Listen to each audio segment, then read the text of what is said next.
European Commissioner and a current one. I'll be discussing war and peace after another week dominated by Donald Trump and, because it hasn't gone away, you know, climate change. All of that, the dangers of weight loss drugs, and my weekly political panel. Join me after the news. On your radio, on the LBC app, and Play LBC. leading Britain's conversation. This is LBC. From Global's newsroom at 6 o'clock, a disciplinary hearing has found the strip search of a black schoolgirl in Hackney was humiliating and disproportionate. The 15-year-old, known as Child Q, was wrongly suspected of carrying cannabis when it happened in 2020. She was stripped and forced to expose intimate parts of her body.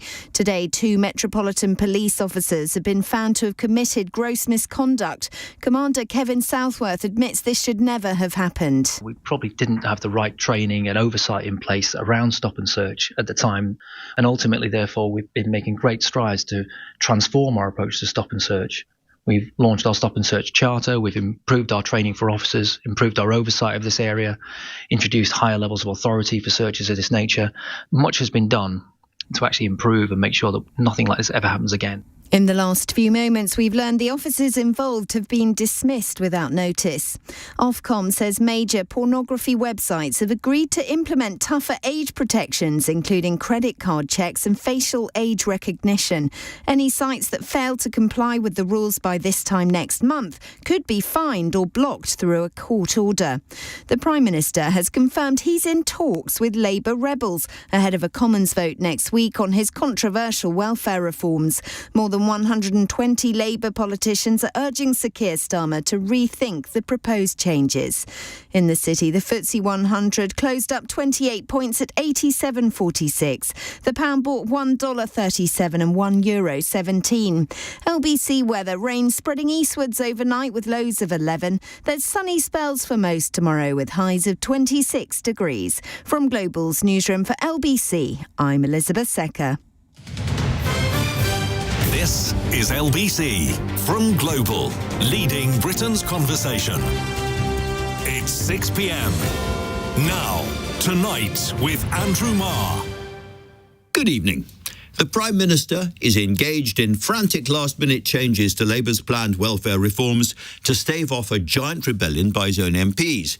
He's also now calling them himself, ringing round in person. It might work. He might squeak through this crisis, but it has revealed an enormous problem at the heart of this government, and if it's not sorted out, there is a world of further trouble ahead. Labour MPs feel the Prime Minister doesn't listen to them, sometimes doesn't even know who they are, and they have had enough.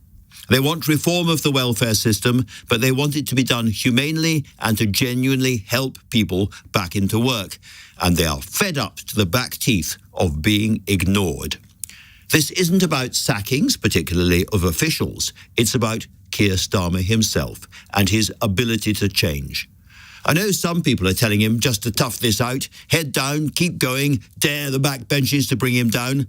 Well, I think that is terrible advice. To put it bluntly, I think he needs to apologise to his own MPs. He needs to say, look, I've been obsessed by what is going on overseas, and you do understand why, the threats of wars and Donald Trump and all of that. But I should have been more engaged back here, listening harder to you. And I have got the message. Because he needs to get over his own quite deep distaste for politics. Politics isn't a trade or a profession, it's really a lifestyle of making arguments and diving into conversations, persuading. But even before persuading, it's about listening. And so to discuss not just the changes to the welfare reforms needed to avoid a big political smash on Tuesday, but those deeper problems, let's begin today with somebody who knows Keir Starmer really well. That's his biographer, Tom Baldwin. And I should add there is a new edition of his book coming out in July, which you can pre-order now. Tom, if you haven't already. Tom, I said there that Keir needs to be in a kind of listening mode and a presence that he hasn't really had, maybe for very good reasons, for weeks now. Yeah, I mean, I think those good reasons, I mean, it's worth setting him out. I mean, at the weekend, he was up all night trying to de-escalate what was happening in the Middle East. That's what you want a British Prime Minister, a calm, pragmatic British Prime Minister, to be doing, right? He then went to NATO to make his historic pledge about getting to 5% of GDP in defence spending because the world's a precarious place. I mean, he wasn't on a holiday. He wasn't on a holiday, but this is the real essence of the problem. You know, we are surrounded by crises overseas, but that's that sort of moniker of never hear Keir, which you hear Labour MPs saying.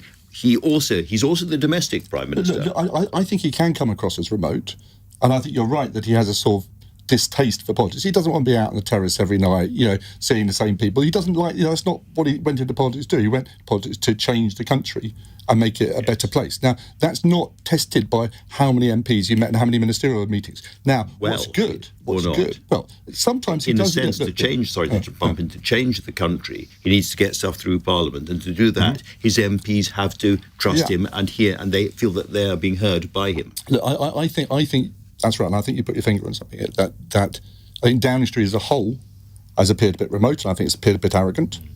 And I think they went through a period when they were sort of fetishising toughness, if you like. And whether that was slagging off civil servants, upsetting environmentalists, putting an edge to every speech. I mean, I don't think that's who Keir Starmer is, and I think they thought mistakenly that's how you sort of contest the territory reform. Now, I don't think it's who Keir Starmer is. I think it's right is listening. I also think what we're seeing now is actually politics working. In that, Labour MPs weren't elected just to be message amplifiers, as someone from Downing Street said to one of them. They were elected to actually represent their constituents and represent Labour values. And they've said, we don't like this. And I think it's good that the government is saying, right, we're going to listen. We're going to see what concessions we can make, rather than trying to tough it out and see it as a test of manhood. And you know him very well. Do you think Keir Starmer has got it? Got the need to listen and the need to address these people directly. I have spoken to him recently, and I think actually since Runcorn, there's actually been quite a significant shift. That's why he made the U-turn on winter fuel allowance, against the advice of some of his advisors who thought it looked weak. I think it was the right thing to do. I think it's why he's actually changed the sort of language in his speeches from this sort of rather self-conscious, sort of almost Trumpy language, to talk about pragmatism, talking about the national interest, talking about solid Labour stuff. Now, that's the Keir Starmer I know, and he's cracked down on some of these stupid briefings that are happening. So that's Keir Starmer I know, and I think the government's slowly beginning to look more like him. Now, this is a sort of... And it's great that I think I intervened on this to say, look, I don't want this to be a sort of test of manhood. Somebody was saying to me yesterday, it's better we lose this vote than we give way. That's the Labour Party should be listening to its MPs. That's crazy. What they're elected for. That's crazy. Just what you were saying, though, about, they've learned lessons. I think tonight there's another report of these same advisors producing some MPs in tears by the bellowing and the shouting and the bullying and the aggression. That hasn't stopped. No, and I think they've misunderstood what whipping is. I mean, I think some of them are trying to throw the Whip's office under the bus at the moment. The Whip's office is there to listen to MPs, to take concerns back to the centre, and sometimes the centre then to take a message back. It's not just there to strong-arm people. And I think I think there is a...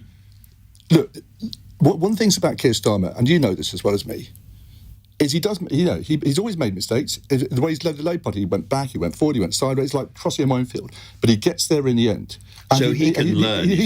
I think he has made lots of mistakes over the last year, but he learns from them, and he tries not to make the same mistake twice. And what you're seeing now is Keir Starmer saying, oh, OK, I've got to do this, OK, I should listen to these people, and he is listening. I think it's positive. I think it's actually a sign of a Labour government, a Labour Party and Parliament working the way it should. And he's going to be asked, lots of people are already saying, well, he should sack Morgan McSweeney, his advisor. He should sack the Chancellor. He should sack this person, sack Liz Kendall. Do you think there's any chance of him responding to those kind of demands? I think that sort of Westminster SW1 stuff is part of the problem.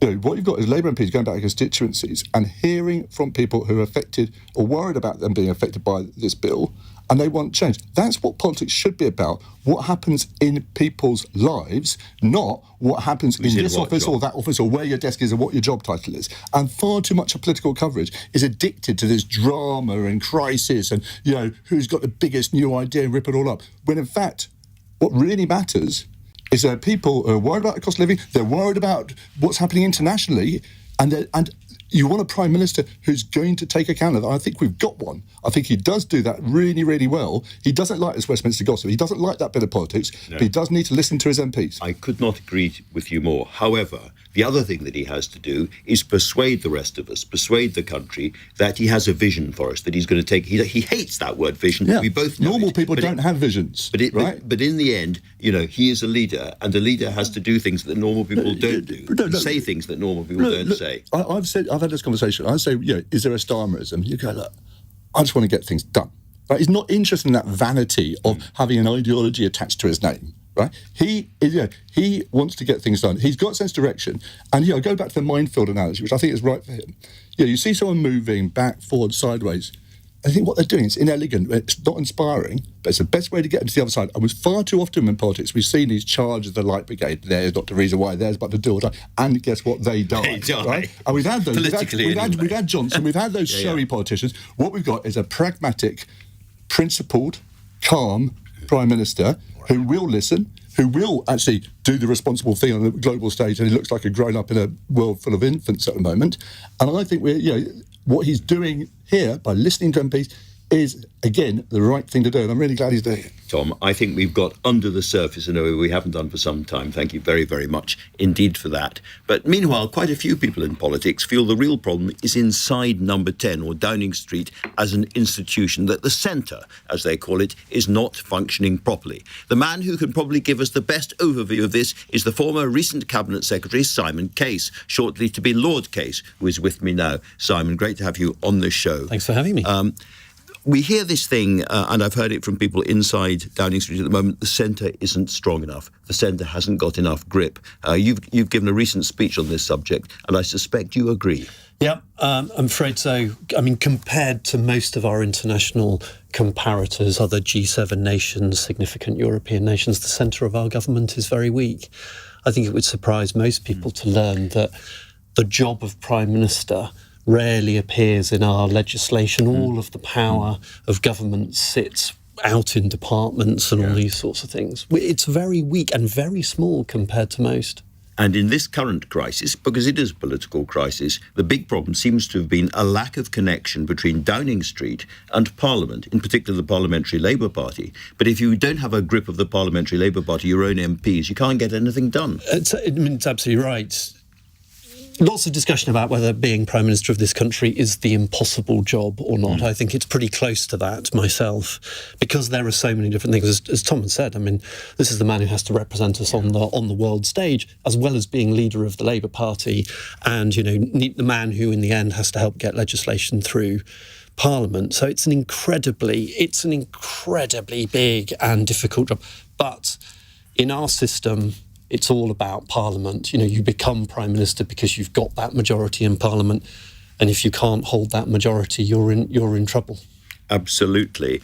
You've seen different cultures in Downing Street over the years. He laughs because you've seen Boris Johnson and Liz Truss and Theresa May and all the rest of it. Just tell us a bit about the culture that you think's there now. There has been a lot of criticism of, as it were, swaggering boys shouting at people.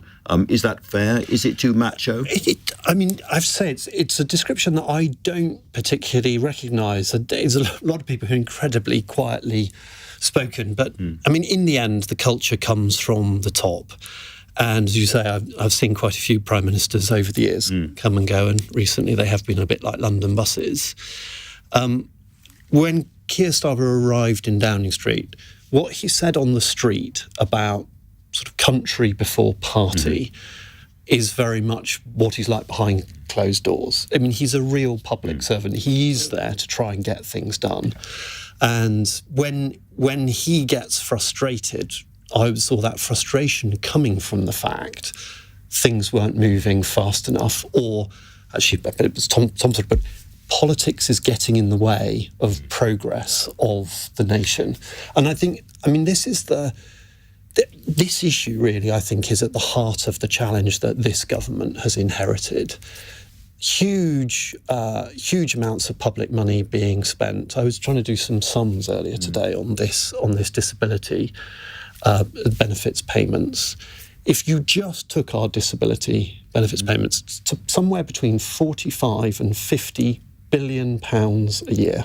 that we're spending. Possibly going up to 100 by the end of this Parliament. Yeah, we've become sicker as a nation post-COVID. If you were to make that a department of its own, it would be the fourth biggest department in Whitehall behind health, education and defence, twice the size of the Home Office. That is astonishing. Bigger than transport. That is astonishing and shows the scale of the problem the Prime Minister is dealing with now. Nonetheless, it's a current political crisis, and backbenchers are saying, there must be huge changes inside the machine at the centre. What do you make of those people saying it's all Morgan McSweeney's fault, it's the Chief of Staff, sack him and things will get better? I have to say, I've been through over the years many episodes of calling for somebody's head, and in my view, it's often a big mistake for Prime Ministers to do that. There's often a self-preservation reason not to do it, which is they tend to circle and come for the advisors, and the next step is they'll come for you personally. Exactly, yes. So there's a good self-preservation reason. But usually it's distraction.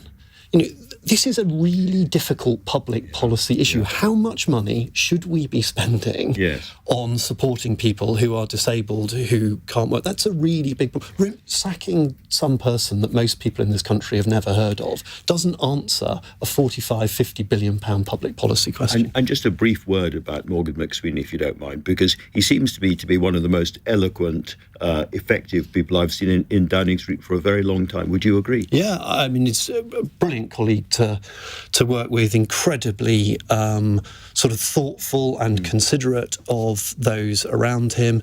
I mean, there's an enormous sort of political drive inside him, and very similar to Keir, actually. I think he's another quietly spoken man, Morgan. Yeah.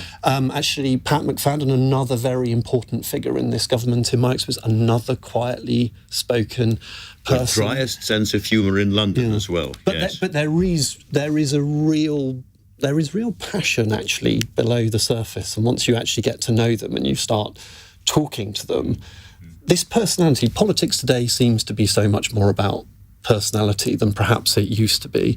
There are actually personalities there. You can find them. You just have to get to know them. Final question, briefly, if I may. You have seen so many political crises come and go. How serious is this one? Is this really possibly terminal for the Prime Minister, or a relatively trivial one we won't be talking about in a month's time? I would put it somewhere in the middle. I don't think...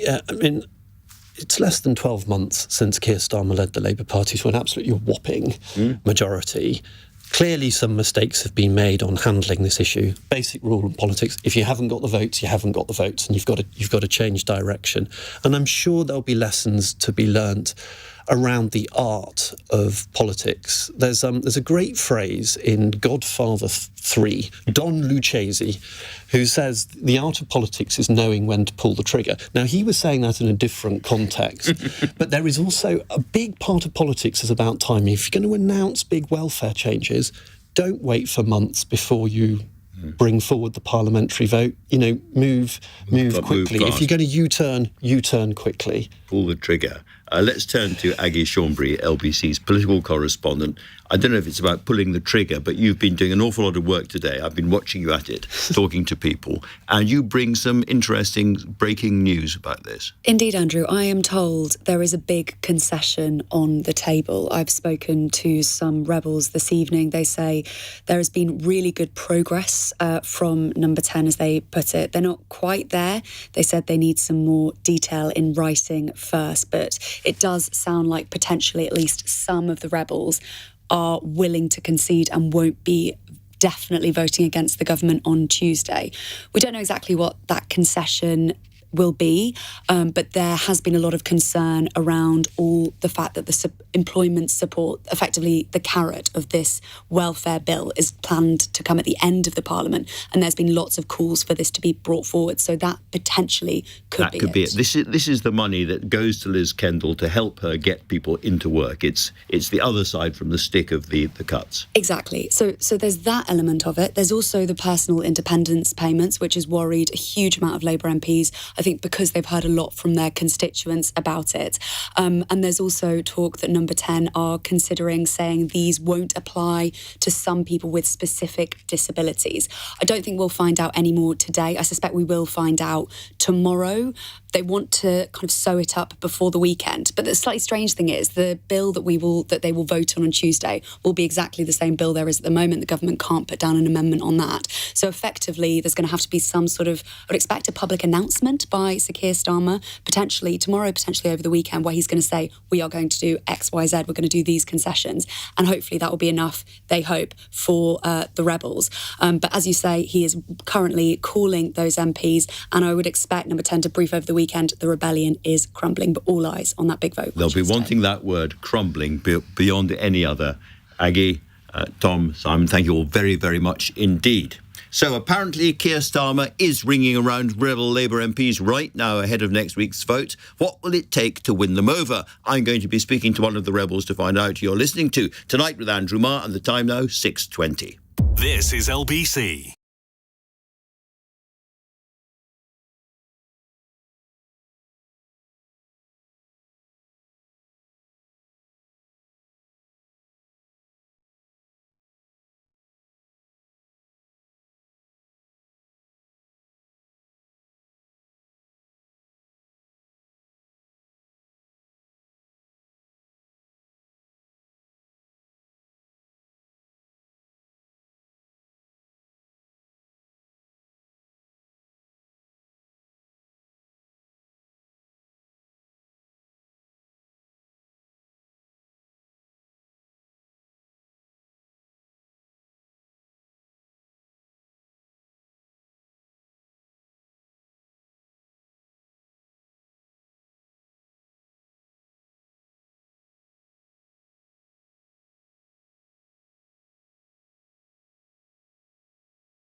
Tonight with Andrew Marr. Watch live on both Global Player and the new LBC app.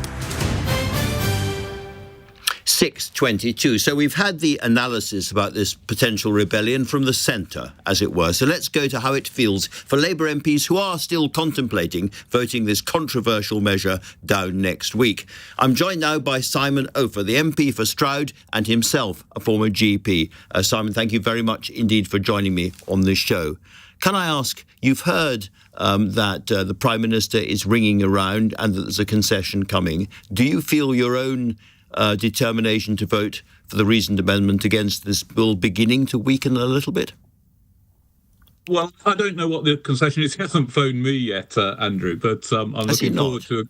No, I'm looking forward to a call. I did get called in to see Wed Streeting, but that was a couple of days ago. So I don't know, what concessions they're offering. I think it's quite important to realise this isn't. I don't think any of the rebels are thinking to unseat Keir Starmer at all. It's just that we feel that the particular parts of this legislation are just simply unfair, taking money away from disabled people, putting 250,000 people into poverty, including 50,000 children, is just not what we're here for. And we're proud members of the Labour Party, and we try and look after these type of people. So it's very much we're just trying to do that. We're not trying to unseat the government or get anyone sacked particularly. We just think it's the wrong idea, really. And in terms of the possible concessions on the table, if, as Aggie Chambre was suggesting just now, it's about bringing forward that sum of money, perhaps increasing it, designed to get people into work, in other words, the carrot rather than the stick, is that the kind of thing that might change your mind?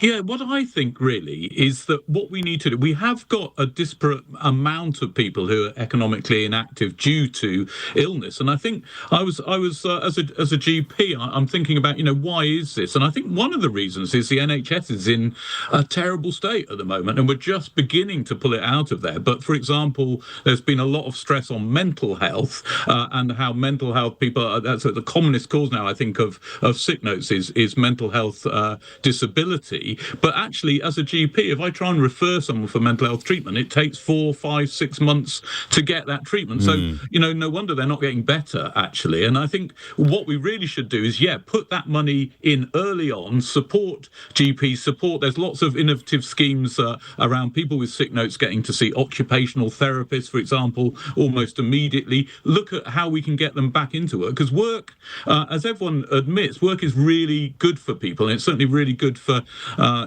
people with mental health issues. And I would also point out that our main sticking point here is these personal independence payments. And a lot of these go to disabled people who are working. And if we withdraw them, they might not even be able to work. So it's all sort of slightly all higgledy-piggledy, I think. And we just need to have a real rethink about it.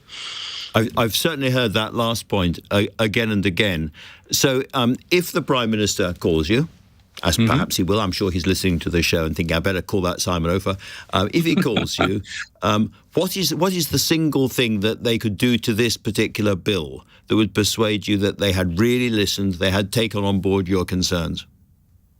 Well, I think the two things that I would really, want from this is a reconsideration of these PIP assessment with PIP, really, because I think that's what's putting a lot of people with disability. It's going to put them into poverty. So we need to just think again about this point system, a review of exactly how we assess that. And I think the other thing is we need the investment about getting people back into work, back into economic activity, right here and now. And actually the two are linked, because I think if you really invest in getting people back to work, the people on PIP will go down naturally anyway. So those two things I think are what I would really be looking for. Well, it makes a lot of sense to me. We hear the government are in listening mode, so I'm sure they've been listening to you. Simon Opher, thank you so much for talking to me tonight. Now, of course, one of the reasons the Prime Minister has not been giving this crucial issue the attention it needs from him is that he has been drawn into the important, but also, no doubt, intoxicating world of foreign policy, most recently at the NATO summit in the Netherlands. To get a view of Starmer on the world stage, let's now turn to Baroness Cathy Ashton, the EU's former High Representative for Foreign Affairs and, indeed, Vice President. Cathy, what a wonderful titles you've had, like gold braid all around you. But it's great to have you in the studio. Keir Starmer has been absent from Westminster a lot of the time recently, for weeks and months. Do you think it's been worth it for this country in terms of the way he has performed on the world stage? Foreign policy is domestic. If you want to look at any of the problems we face as a nation, you need an external approach to resolve them.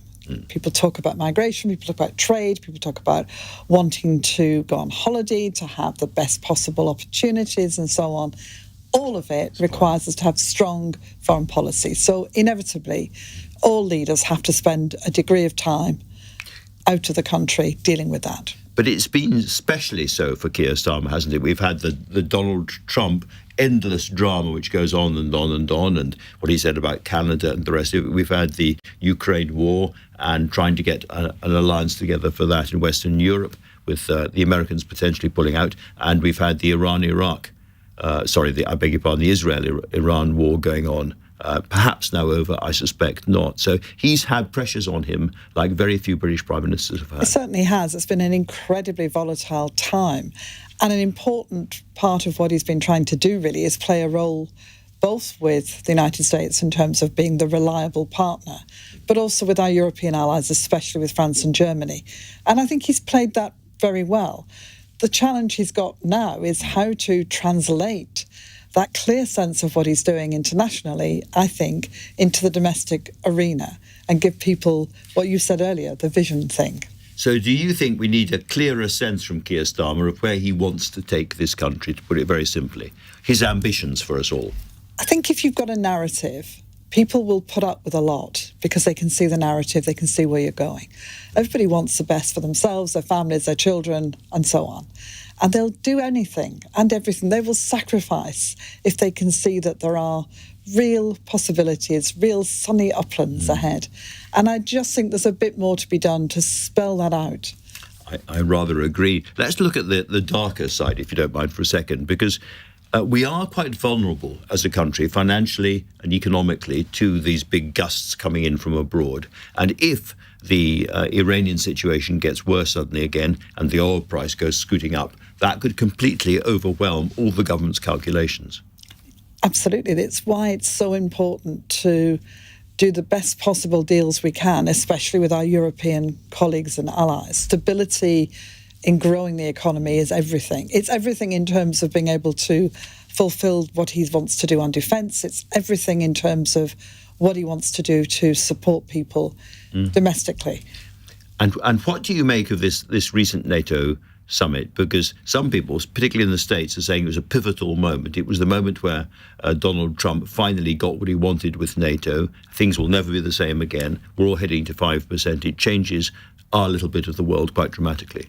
Well, I think Donald Trump has been the person that's been able to kind of push that. But presidents since JFK have been arguing that Europe should do more. And JFK's language was pretty choice at the time. But we didn't. Well, but what's really driving this is not actually the rhetoric of an American president, however important that is. It's actually the threats that we're facing, especially looking at the war in Europe that's going on with Russia's invasion of Ukraine and the consequences potentially for where that could lead, as well as a real understanding that wherever these conflicts begin, they don't stay there, they move. And the challenge then is to be able to be ready to deal with that. If we are going to rebuild our defences in the way that military experts say we absolutely have to, and get the drones and all the other defences and the missile defences we're going to need, we are going to have to pay more taxes. Do you think the British public is anywhere near accepting that? Absolutely fairly straightforward equal sign between what we need to do and what they need to pay, because I think they're not. I'm not in Rachel Reeves' shoes trying to work out how on earth you do this, the combination of where you get money from. I'm personally the view that they need to do quite a lot more to get economic growth moving where they can. And that's certainly, I know, top of the agenda. When they look at how they're going to work out this increased expenditure, including on infrastructure, which of course is a different set of things and can come under different budgets even, then I think you'll start to see a programme and a plan. And back to my point about you need a vision, a project, a thing that you can look at, then people can understand what it is they're being asked to do. Well, we're asking the Prime Minister to listen more and to speak more. Let's hope he is paying attention to us. Cathy Ashton, Baroness Ashton, thank you very much indeed for coming in. Thank you. Coming up, I'm going to be speaking to a current EU Commissioner about how climate change could increase the likelihood of war, plus an alarming study linking the popular weight loss jabs with a potentially fatal disorder. You are listening to Tonight with Andrew Marr, and the time is 6:32. Elizabeth Secker has your headlines. Two Metropolitan Police officers who strip-searched a schoolgirl in Hackney in 2020 have been sacked. A disciplinary hearings found they were guilty of gross misconduct over what happened to the 15-year-old known as Child Q. The Prime Minister's hinted he could make some concessions as he tries to rescue his welfare reform bill in the face of a major rebellion by his own MPs. More than 120 backbenchers have signed an amendment seeking to block the plans to cut some disability payments. 7 people are being treated in hospital after a bus carrying sixth form students crashed into the River Itchen in Hampshire. 2 people are in a serious condition after the double-decker came off the road in Eastleigh. LBC weather, it's clouding over in the north this evening with rain spreading east overnight. Clear spells elsewhere, lows of 10 degrees. LBC This Morning on Nick Ferrari at Breakfast. A conspiracy theorist who murdered a much-loved schoolboy in a cannabis-induced sword rampage. Now here's the confrontation when officers found Marcus Monzo standing next to the boy's body. Drop the sword! Drop it now! Flying close, next town. There's anybody here who believes in God? Fiona Spargo-Mabs is founder and director of the DSM Foundation, a drugs education charity. It's just such an important reminder that we really mustn't underestimate the risks that cannabis can have. If you underestimate, then it's much more likely that more people will be developing cannabis-induced psychosis. Nick Ferrari at breakfast. Back tomorrow morning from 7. Listen on your radio, on Global Player, and the new LBC app.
Apply. This is LBC. Message Andrew Marr on WhatsApp now on 0345 6060 973.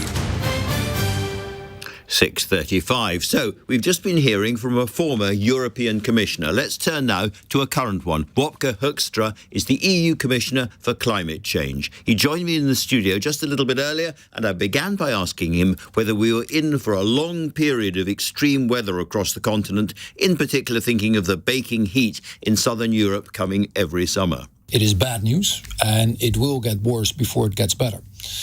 The world is heating up by roughly 1.5 degrees, but if you then would look at Europe in particular, you would find that we are heating up roughly with twice that number, so 3 degrees Celsius, and that is not even evenly distributed. So some will truly be on the receiving end and be much higher than 3, and the impact of that is enormous if you think about heat waves, droughts, heavy weather. And you think about people from all around the world accustomed to thinking of going to Italy or Greece for their summer holidays and or Spain, and looking at the temperatures there and thinking, we can't do it anymore. Exactly. In many of those places, the effects are indeed quite severe.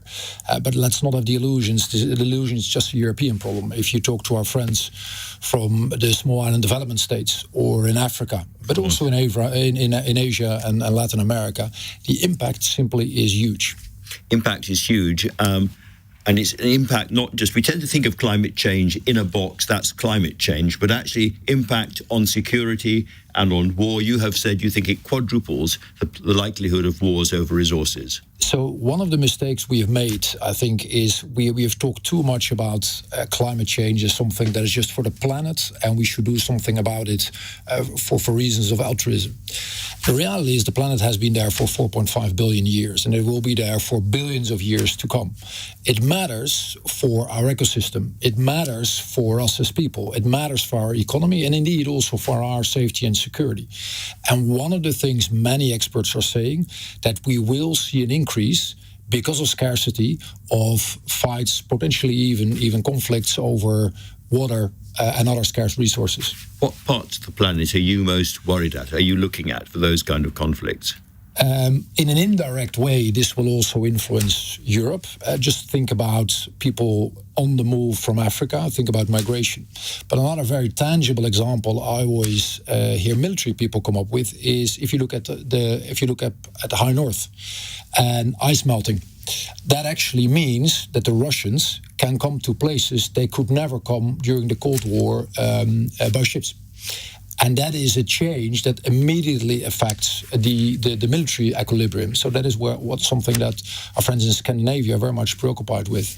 So climate change is a military question. It's also an economic question because the costs of insuring against extreme weather events, insuring against tornadoes or flooding or extreme heat are going through the roof. And that, some people think, could trigger the next financial crisis. Whether it will be that extreme, we cannot tell. But it is true that this increasingly will come with a cost. If you would just look at Europe and the cost to our economy, the European Union, the cost to our economy today, you're easily talking about 50 to 100 billion euros. And that number will only go up. Secondly, and that is very much related to the point you were making, if you talk to insurers and their willingness or even their ability to insure us the way they used to do, that will likely decrease over time. We know that, by the way, also from abroad. So some places simply won't be insured at all. That is at least a scenario that we need to reckon with, and it is not that far-fetched, right? Because if you talk to people in, for example, California, that is already part of the reality there. Now, we're familiar with the regular COP summits, but something extraordinary has happened to this process, and it's called Donald Trump. How concerned are you about the new American approach to climate change? The fact that the Americans have left the Paris Agreement and de facto international climate diplomacy is clearly a major blow. Why? Well, the US is the most formidable power we have at the global stage. That is one. Secondly, they have the largest economy. And third, they're the second largest emitter. If you would add up all the numbers, they're roughly at twice the size of the European Union in terms of global emissions. So it matters a lot. That gap is going to get greater given Donald Trump's policies on fracking and drill, baby, drill, and all of that. It might. I think there's one thing, one trend that we will see at the same time that might mitigate it a bit. I'm not going to try to sugarcoat it, but that might mitigate it a bit. And that is that the whole quest for clean tech. And companies, including American companies, who will make money out of electric vehicles, who will make money out of batteries, that will certainly continue. They might not shout that this also has great implications for climate action, but they will continue to do so if they can make money out of it.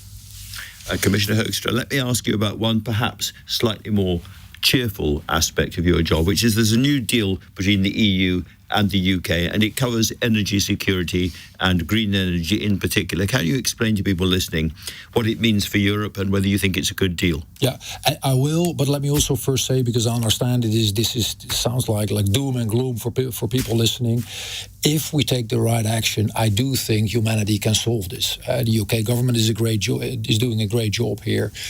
We are truly making progress in Europe as well. So let's stay the course and let's seek to fix it. Then to your specific question, I think this is great news for Europe and the UK, by the way, because it solidifies our bonds at a more general level, and it helps to solve the energy equation.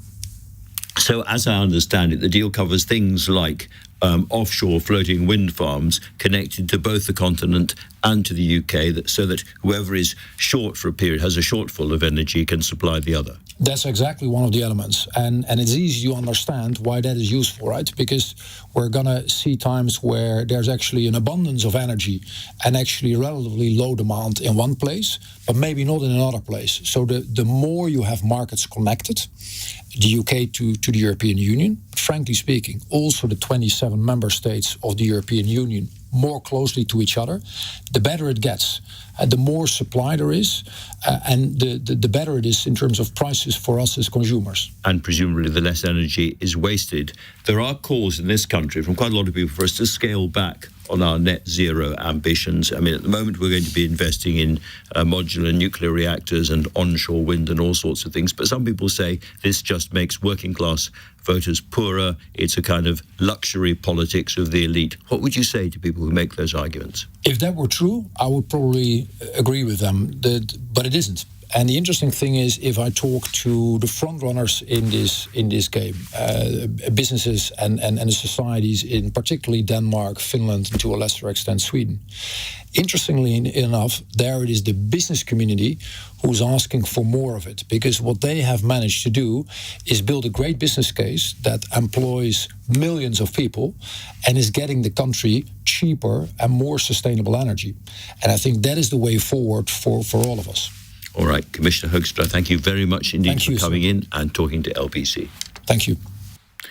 The weight loss drugs such as Mounjaro and Wegovy and Ozempic have been hailed as miracle cures with multiple health benefits. But the Medicines and Healthcare Products Regulatory Agency now says it's received more than 560 reports of patients developing an inflamed pancreas since they were launched, 10 of them having died of pancreatitis. If this is a direct side effect, genetic screening tests may be the way to avoid it. Let's talk now to Dr. Giles Yeo of the University of Cambridge and author of the book, Why Calories Don't Count. Dr. Yeo, thank you very much indeed for joining me again.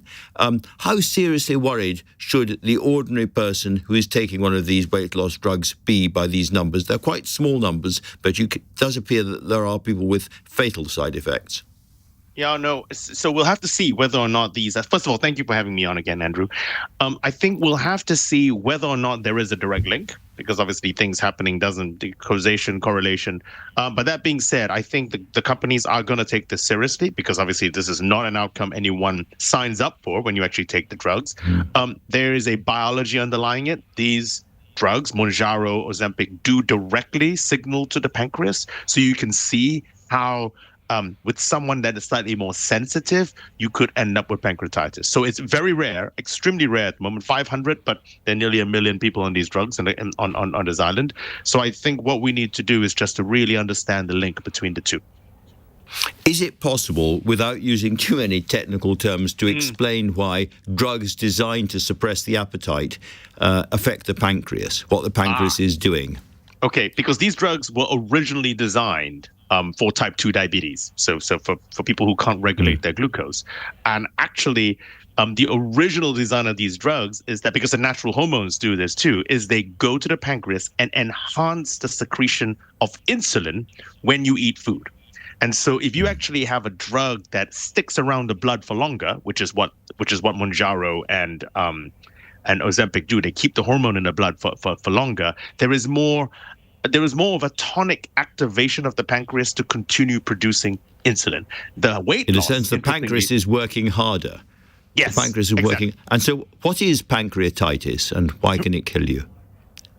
Well, pancreatitis is an inflammation of the pancreas. And what happens is sometimes it's painful, sometimes it's there. We need a pancreas. So clearly what you don't want to do is get to a situation where, in the very rare cases, it becomes a catastrophic problem, right? And so that is the issue. That is really at the tail end of it. But if you end up with pancreatitis, it tends to be a swelling of the pancreas. There's pain. It's unpleasant, and you don't want to have it. I think is so. If you get a swelling and pain around the belly, and you've been taking these drugs, go straight to the doctor.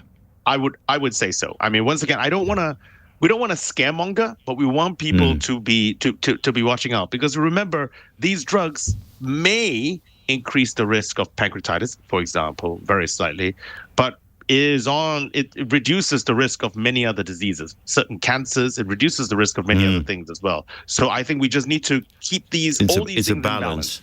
It is. As so many things, it's a balance. Finally, Giles, I said at the beginning that people are talking about DNA testing as a way of knowing whether you have a likelihood of getting a pancreas problem if you're taking these kind of drugs. Again, can you explain to simple-minded people like me why that's the case? Why testing people's DNA matters?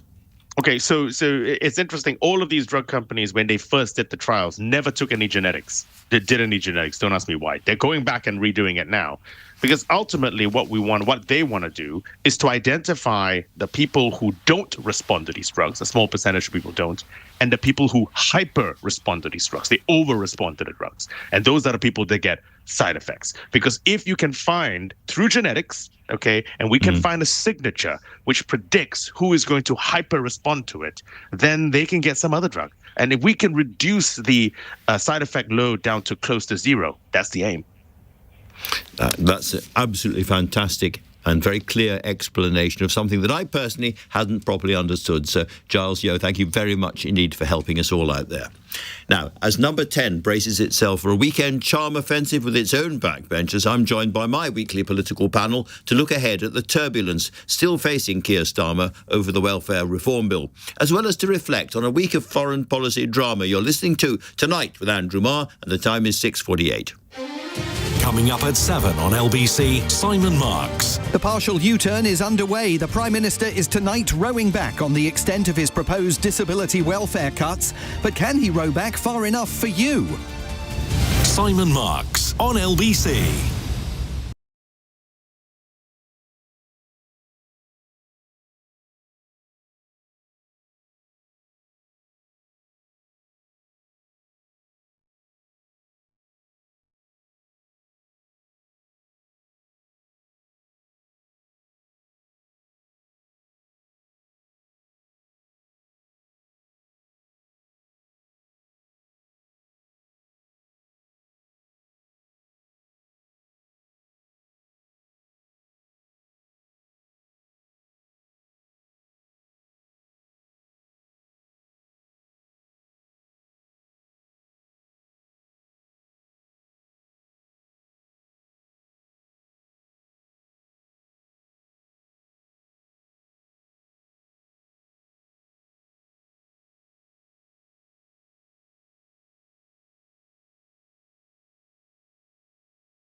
Tonight with Andrew Marr. Listen on your smart speaker. Just say, play LBC.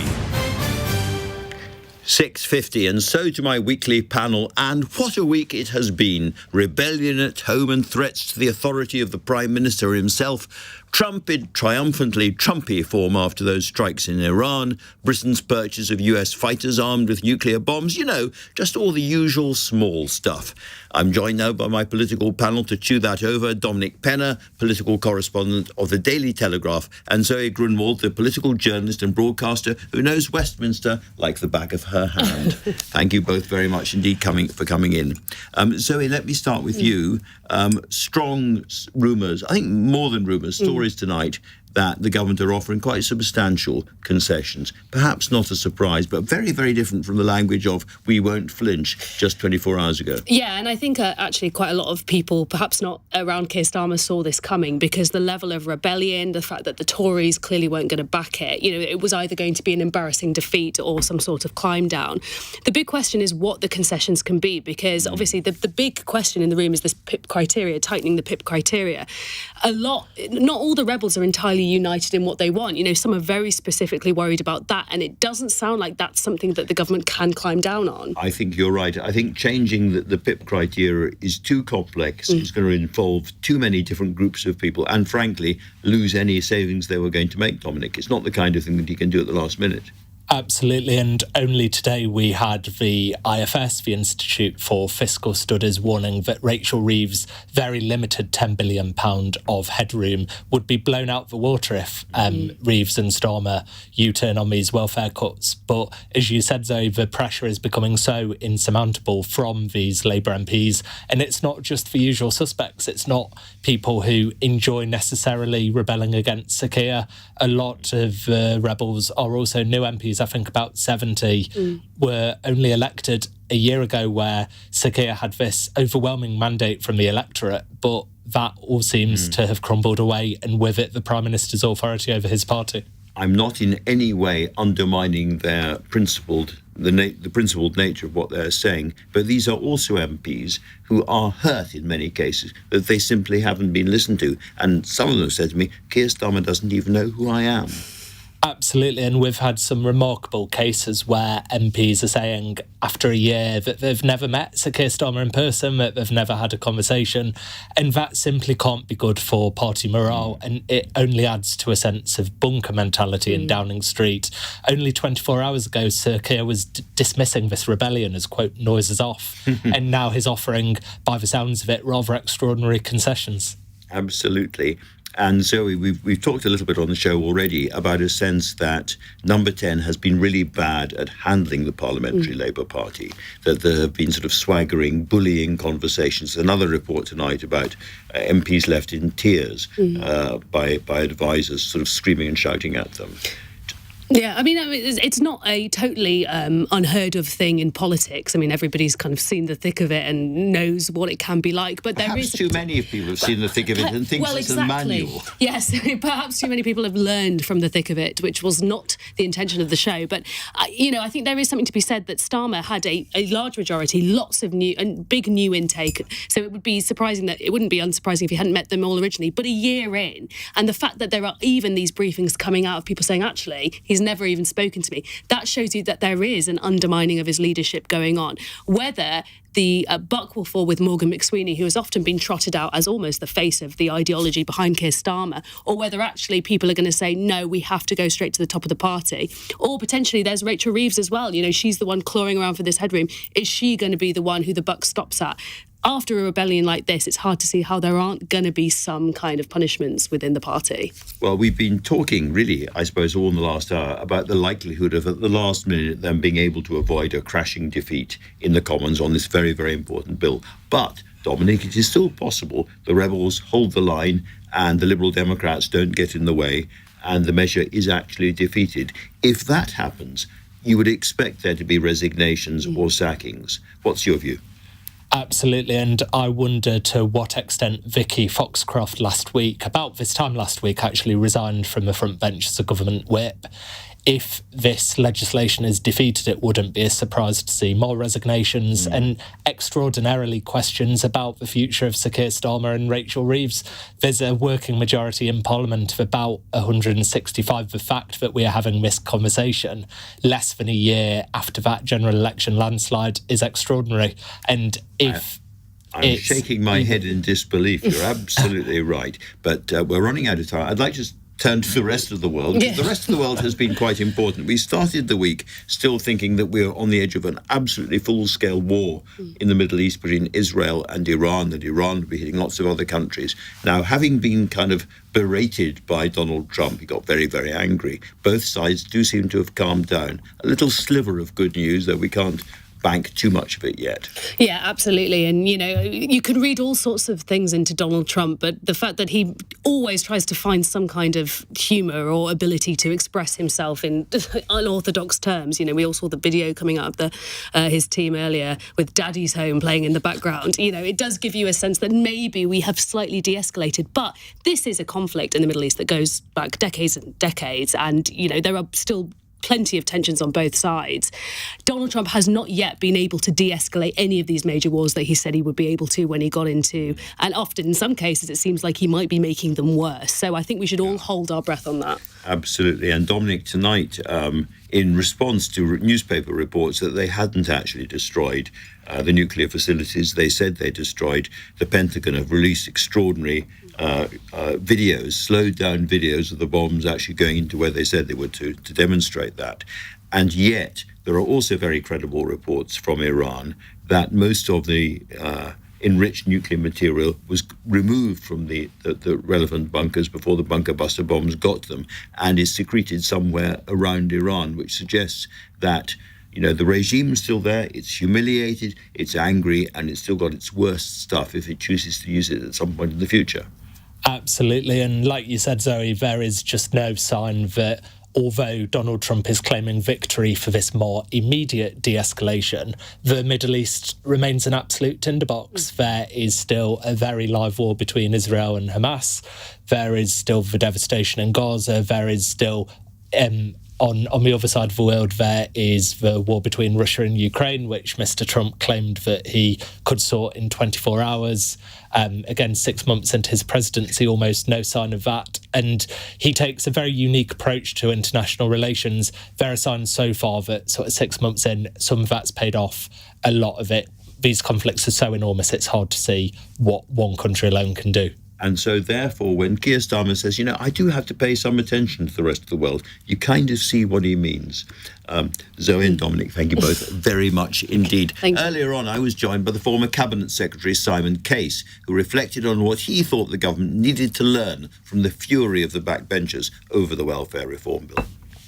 There's a great phrase in Godfather 3, Don Lucchese, who says the art of politics is knowing when to pull the trigger. A big part of politics is about timing. If you're going to announce big welfare changes, don't wait for months before you bring forward the parliamentary vote. Move quickly. If you're going to U-turn quickly.